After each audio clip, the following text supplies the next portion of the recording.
Turnbull has just begun a media conference. This is live from Sydney. Fox Sports. Of course, it was broadcast on national television and radio and widely written up everywhere in the media. And his attempt to create some conspiracy theory to distract from his own failures in government is just the latest pathetic performance by the Prime Minister. Kevin Rudd fails to recognise that the universal judgment of the business community on the national broadband network, as it's being undertaken by Labor, and Rupert Murdoch takes the same view apparently, is that it is too expensive and it's taking too long, and that this is the consequence of a reckless government that didn't do its homework, that never asked the question, what are we trying to achieve, what are the most cost-effective ways of achieving it, that never did a cost-benefit analysis despite promising to do so when they got elected in 2007.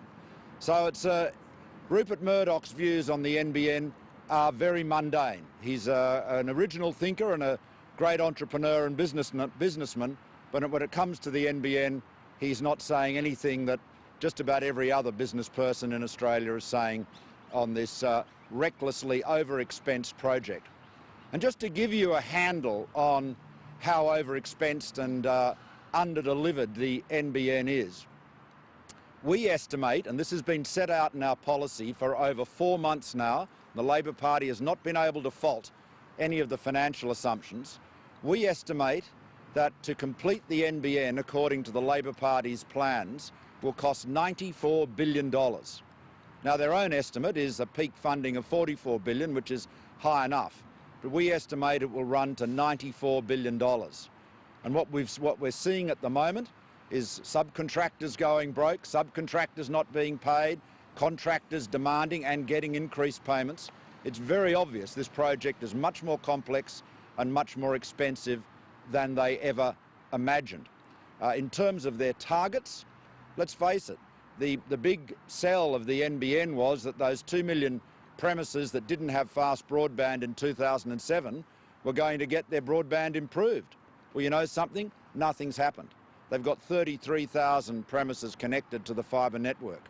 They said in 2010 that by June 30 this year, they would have passed 950,000 premises in built-up areas with fibre and be able to connect them if the premise occupier wanted to be connected. In fact, they passed about 160,000 and a quarter of them cannot be connected even if the customer wanted it. So this project is a massive failure, and the criticisms of it are universal, justified, and Labor's attempt to divert attention from it with the latest conspiracy theory should be seen for what it is, just another stunt. That's a bit of hyperbole, isn't it, to say the criticism is universal? Well, I struggle to find, I have not been able to find any business people that regard the management of the NBN as something creditable or admirable. I mean, why would anyone be impressed with a project that runs so far behind and is clearly bursting its budget? It's you know, I don't know if only meeting a little bit over 10% of your June 30 target, is that regarded as a success anywhere? Do you think many businesses would be impressed with that? What do you make of subcontractors not being paid, and should they be breaching the confidentiality agreements they've signed with CEOs to raise this issue? Well, I think what the NBN's trying to do through its prime contractors is to put a cone of silence over the shocking failures of this project. I mean, the reality is there are subcontractors, and these are very, very often mum and dad businesses, family businesses, that are not getting paid. And this is by a government-owned business. It's a disgrace. It is an absolute disgrace. They have dramatically underestimated the cost of building this network, and as reality hits, they're trying to force people to work at a loss to make up for the fact that the Labor government didn't do their sums right and didn't recognise the very high cost of running fibre into 12 million premises. So you applaud these contractors for speaking out in violation of the confidentiality agreement? Well, I'm not going to buy into the issue between them and the NBN Co or Cynthia, but I just say this. The NBN Co belongs to the people of Australia. The people of Australia expect a government-owned business to pay its bills. To pay its bills and not try to screw small family businesses by not paying them. And that's basically what's going on. People are being driven to the wall in the subcontracting field with the NBN Co. It is a scandal, and I promise you this, if we are elected to government on the 7th, we will open all the books on the NBN Co. This will become completely transparent. There will be a thorough audit. There will be a complete exposure of what has gone on. And we will show what it's really going to cost in terms of dollars and years to get this project complete on the current specifications, and what savings can be made in dollars and years by making some variations to it. And that will be all completely transparent. There is a conspiracy of silence about the NBN, and the idea that they're trying to use legal agreements to hush up and shut down small businesses that aren't being paid is a disgrace. What if some of these small businesses want the confidentiality agreement? So you're going to say to them, well, look, sorry, we know you signed this contract. We know that the NBN Co and Synthio said, well, we'll keep this confidential, but you know what? Sorry, mate, we're going to throw all the books open. Well, what we'll be doing is opening all of the books on this project. I can tell you, this business belongs to the Australian people. They're entitled to know the truth about it. Full stop. Will you have to stop work while you do the audit? No, work will continue. We will accelerate the project, accelerate. The whole purpose of our policy is to accelerate the rollout. That's why we can say that by the end of 2016, everyone in Australia will have access to very fast broadband. Most people in the fixed line areas will have access to 50 megs or better, but no one will have access to less than 25 megabits per second. And we will get that project up and running and accelerate the construction of it. The way it's going at the moment, it could be 20 years or more before it's complete. Do you agree on another topic with some of your colleagues that Kevin Rudd's lost the plot a bit and is engaged in, descended into nutty conspiracy theories over Rupert Murdoch and his views on the NBN? Well, it was a pretty nutty interview on 7:30. As I said earlier, I mean, Kevin Rudd looks like Tintin, but he's not much of a detective. Let's face it, he said on 7:30 report, I have just discovered, or my researchers have revealed, that the Coalition's broadband policy was launched at Fox Sports. Well, it wasn't much of a secret. He didn't need to do a lot of research. It was on every station, on every network. It was reported widely.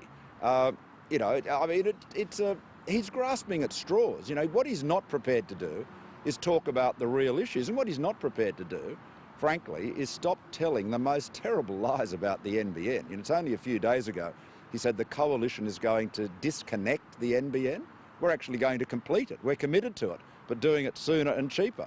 And of course, the Labor Party everywhere is telling people that connecting to Labor's NBN is free, when of course it's not free.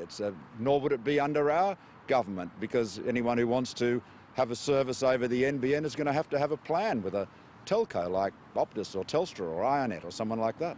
Why did the Coalition pick Fox as the launch site for its policy? Because it was colourful and would look good on television.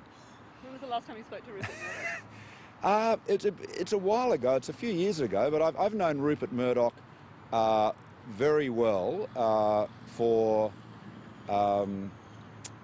close to 40 years. So I know Rupert Murdoch very well. But you haven't spoken to him about the Coalition's current policy on broadband? I haven't discussed it with him in those terms, in terms of our specific policy, but I can tell you that Murdoch's views, as I was saying earlier, are nothing special. And he's the criticism that everybody makes, that it is too expensive and it's going to take too long. But let me just say this. There is a view, which I share by the way, that the internet as a super platform poses a threat to pay television, to Foxtel and its counterparts elsewhere in the world, because it is the ultimate platform and it creates the opportunity for competition. You're already seeing that with Apple TV and Fetch TV and lots of other services, Netflix in the United States in particular. And of course there's a possibility that at some point the AFL and the NRL will decide not to deal with Fox Sports, but will offer an app which is available, accessible on the internet from any device, not just mobile devices, but also televisions, most of which before too long will be connected to the internet. So the internet does pose a threat to pay TV as a platform. That is true.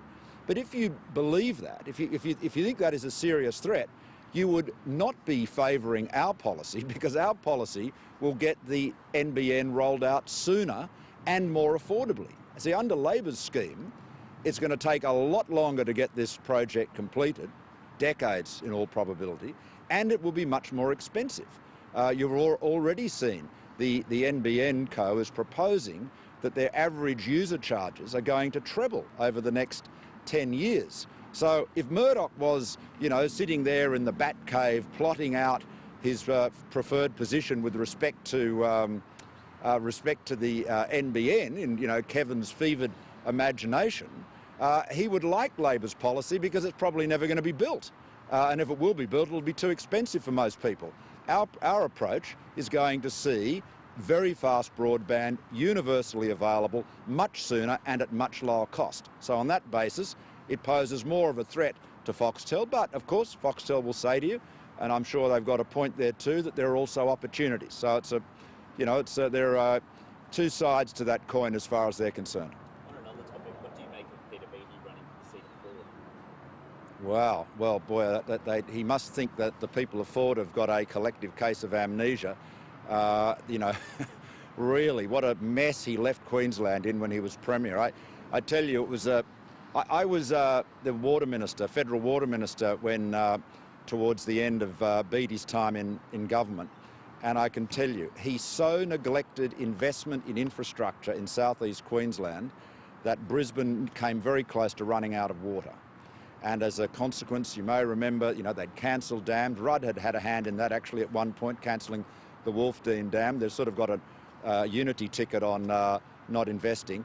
And as a consequence, there had to be a massive investment, at very, very high prices with all the urgency to try to upgrade Brisbane's water supply at that period. So, if Queenslanders would have to have a collective case of amnesia in Ford if they were to vote for Peter Beattie.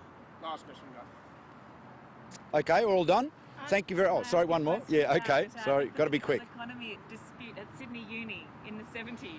What do you remember of it, and what was at stake? You were on the Student Representative Council at the time. I don't remember a lot about it, except there was a great deal. I remember it was very fervently argued. There was a battle between the left and the right in the economics faculty. But beyond that, I'm afraid I can't help you. You were a mediator, apparently, in the dispute. You spoke to the Vice-Chancellor, who was very conservative, and to the dissident staff, and proposed a motion that there be an inquiry into the faculty. Other people that were involved were Tony Abbott and Anthony Albanese, Carmel Tebbit. Who would have known that these students would have gone on to such... who would have known that they wouldn't have been able to get proper jobs and would have wound up being politicians? It's amazing, all of that economics. No, look, seriously, I don't recall the details of it. It's a long time ago. But if I played a mediating role, then that was obviously a good thing to do. I am, after all, a man of peace and moderation. And on that cheerful note, I'll bid you all good morning. Thank you. Thank you.